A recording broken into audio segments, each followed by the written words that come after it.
Jai Prabhuji. This class is an introduction to a broader topic, which is the Kleshas, or the afflictions. The Kleshas are the obstacles that we face on the path of growth and evolution. They are like the inner roadblocks that get in the way of our development. Patanjali Maharishi, in his Yoga Sutras, listing for us 5 main kleshas, 5 main afflictions or obstacles. But I chose to have this class as an introduction to the kleshas, to understanding why at all do we need to deal with them. And the main reason is that the spiritual knowledge should also give us practical tools and tips for our daily life. We don't want it to remain just intellectual. We want to know how actually to move forward on our inner search. These are the 5 obstacles, but before we dive into each one of them, it's important to ask, why do we even need to understand or deal with them? When we talk about the veil of ignorance that clouds our perception, what we mean is that we are identifying with the body and mind. We see ourselves as separated from others, from objects, from the world around us. We feel like we are the center of everything. We are the center of the world, and everything else is outside of us. And in spiritual terms, this is called captivity.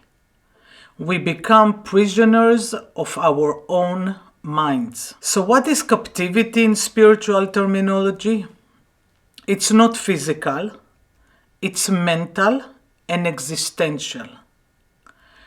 In each class, we analyze different aspects of the illusion of Maya, the veil that we are keep mentioning each time, the veil that blurs our vision, our existence. And the obstacles that we face on the path, they're not physical, they're existential. And why existential?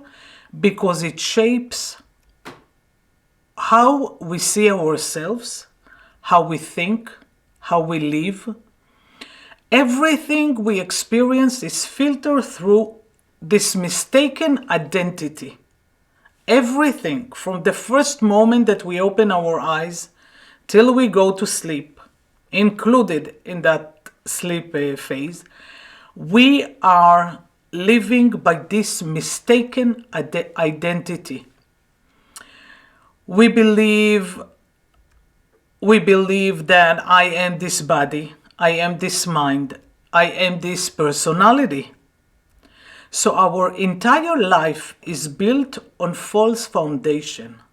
It's a misperception of reality that runs deep.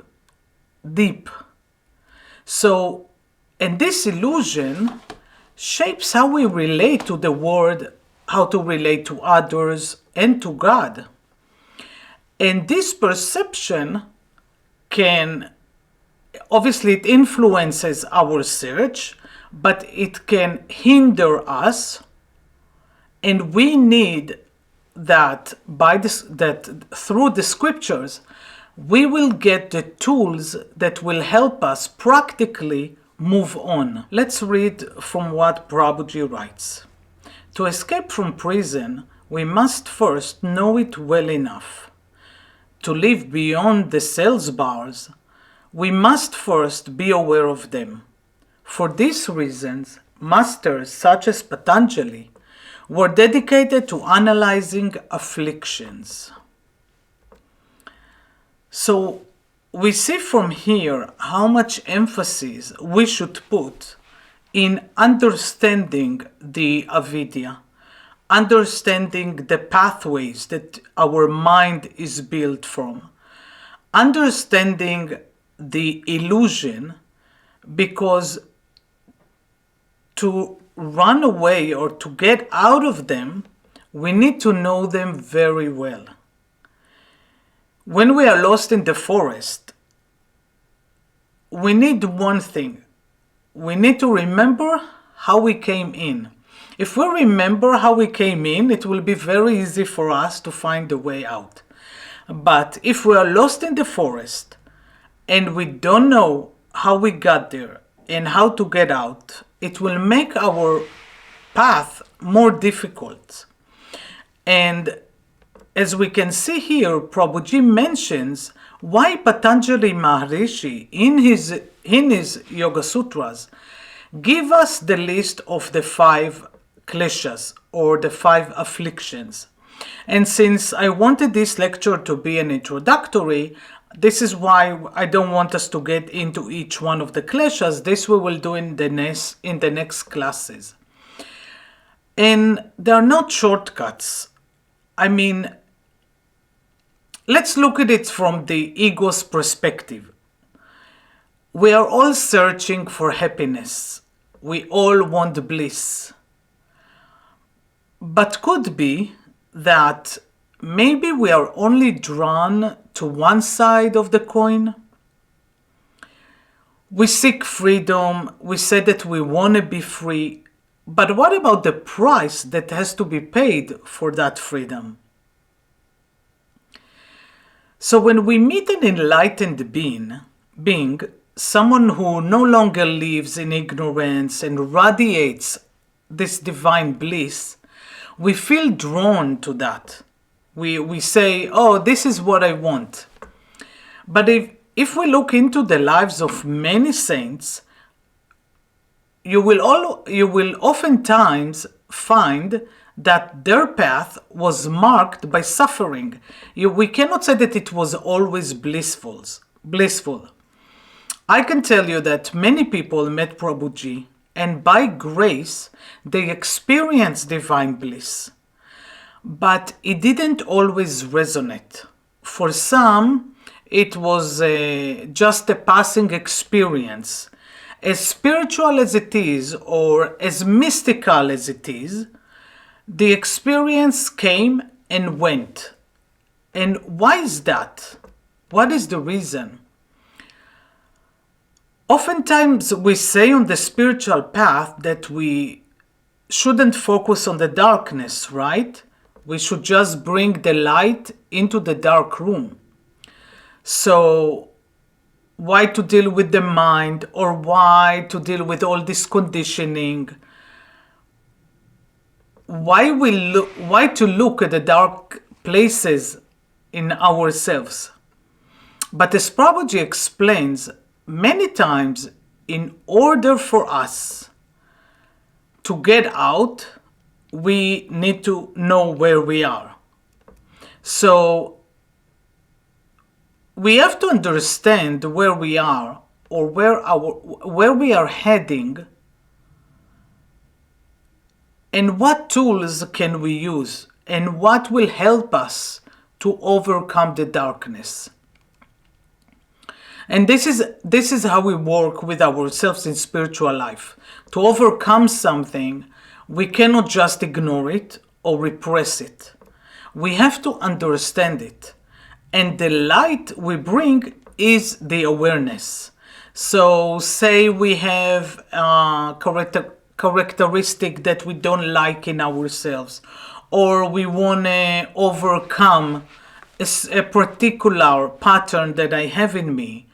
The idea is not to push it away or not to repress it, but to look at it eye to eye, to bring awareness. And awareness has this capacity, awareness has this ability to bring the light. And with that, with the time, we will see that we are able to act not according to our conditioning. It's not as easy as it sounds. because the illusion, the identification, the feeling that I am this body, I am this personality, is something that is rooted, and we built it for so many years, but not only years, also incarnations. So it's not as easy just to bring awareness, to pay attention and let it go. But this is the way.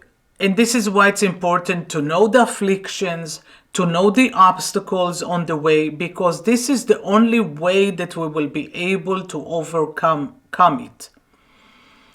So we mentioned how when meeting an enlightened being, we can come in contact with this divine, blissful experience. The enlightened being has this ability to transmit the divine experience into the other. And because we are also in our nature the true self, so the spiritual master has the ability to ignite it in us. You know how you say, tell me who you are, tell me who your friends are, and I will tell you who you are. And this is what happens when we meet someone who is no longer with this identification with the body, who has already discovered his divine self. We can get it can be contagious. So as much as you are by the fire, you will get warm, right? But there is also another part, that when after experience the divine elevated state or the divine bliss, there are people that are not the right tool or the vessel to express it through.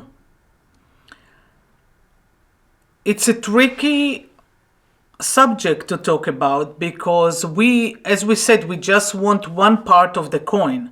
We want the bliss, the happiness, to feel great. But it requires a tool. It requires from us to get empty from all these identifications that we spoke about.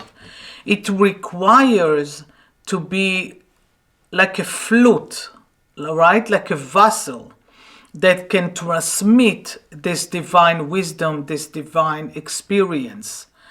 So most of the spiritual work is about aligning ourselves with this divine experience, with this realization of our true nature. Definitely people can have glimpses, they can experience some mystical experiences, but as Prabhuji teaches us, these experiences have a beginning and an end. Realization, though, doesn't go away. It stays.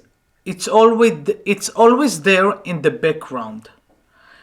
And in my opinion, there is very little said about this alignment. But in his guidance, Prabhuji guides his disciples oftentimes and direct them to this alignment, because when there is a proper alignment, the divine experience can resonate and can stay and transform from just being temporal experience that comes and go, but to stay and to be able to express itself through the experienced. So if we look at the 5 kleshas, the ignorance, egoism, attachment, aversion, and clinging to life, they can be grouped to a certain groups that we will talk about in the next classes. But we can see that in different human beings, some kleshas can be repressed, some of them can be active or dormant.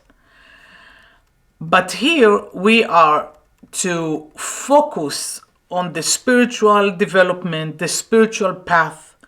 Where are we heading and what obstacles are in our way? So it's not like what we started the class with, that people say, oh, so why to deal with the dark side of the coin? But this dark side is part of the way. As we said, we can experience divinity, but that's not the goal.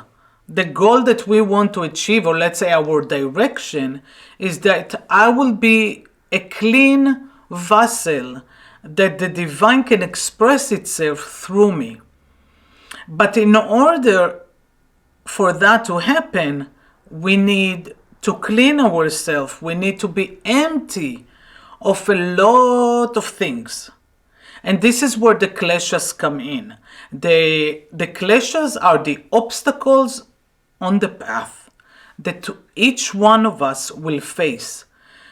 And it's important for us to know not only where we want to reach, but also what is in our way, what can hinder our progress, what can be an obstacle to my development. And that's, we can say, I see that is the main spiritual work. Is not so much on the mystical experiences, it's not so much in the moments of meditation, it's actually in the way that I carry myself during the day, in relation to myself, in relation to others, in the way that I can observe everything that is happening. And as long as we live in avidya, as long as we have a wrong identification, obviously we cannot be like clear water. We cannot still be like this clean vessel or this pure vessel. So when Patanjali Maharishi gives us a list of the kleshas, the list of the afflictions, it's actually a guidelines. It actually helps us in the way for realization to know also what the obstacles are. Even if we take examples from our world, if you take people who aspire to develop themselves, or people who wants to reach and have high goals for themselves, they will say that a lot of times they experience failure.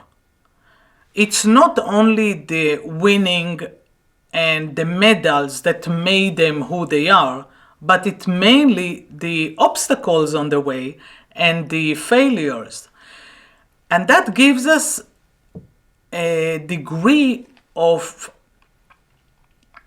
we can say, positivity in the way, because we understand what we need to overcome.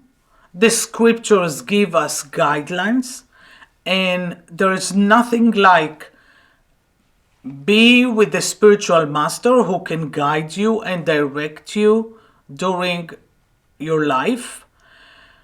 And as we say, the words of the saints, by reading them, by being in contact with them, it's an acid.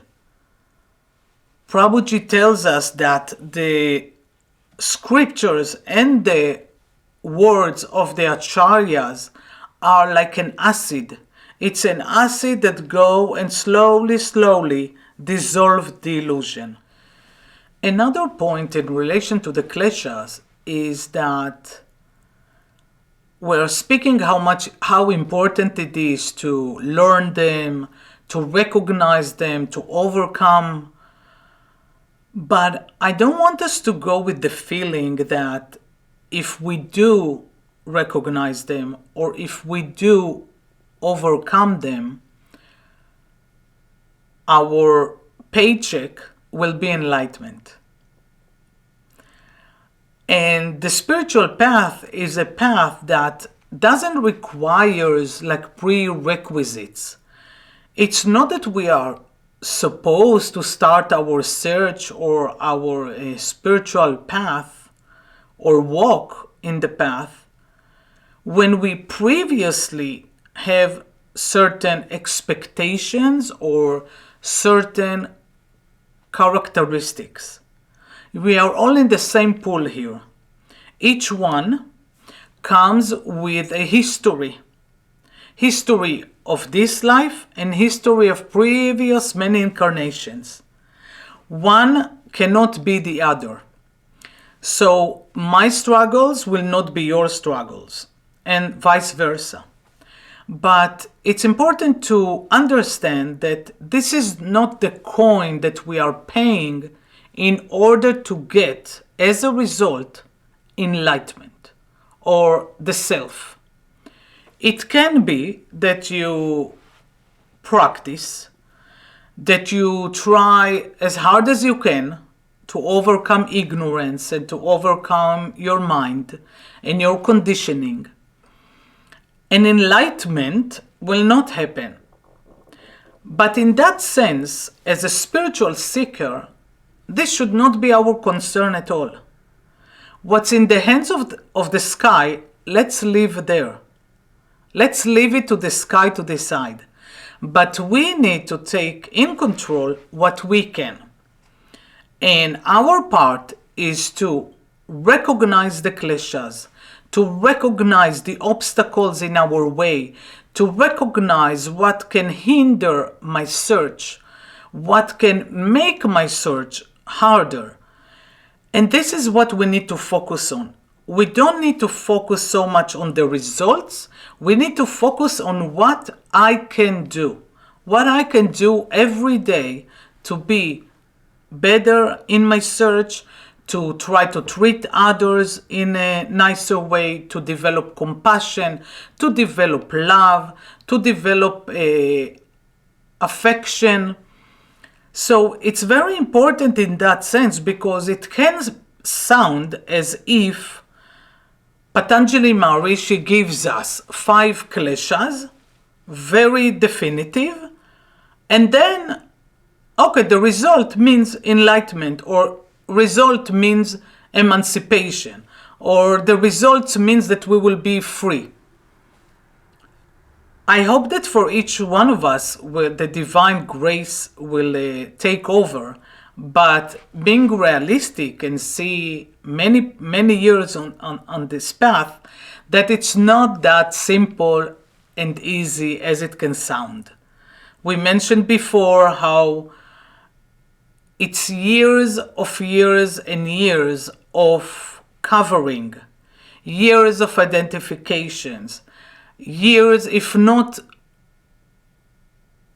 a lot of reincarnations of conditioning, that our part at least is just to bring the light and to bring the awareness. The result, we will leave to God. So we will meet here next time with delving into the kleshas one by one, and hopefully each one of us will be able to recognize some of the kleshas or partial aspects of them in his path in order to be able to overcome and develop. So thank you so much for joining me. See you next time. Jai Prabhuji.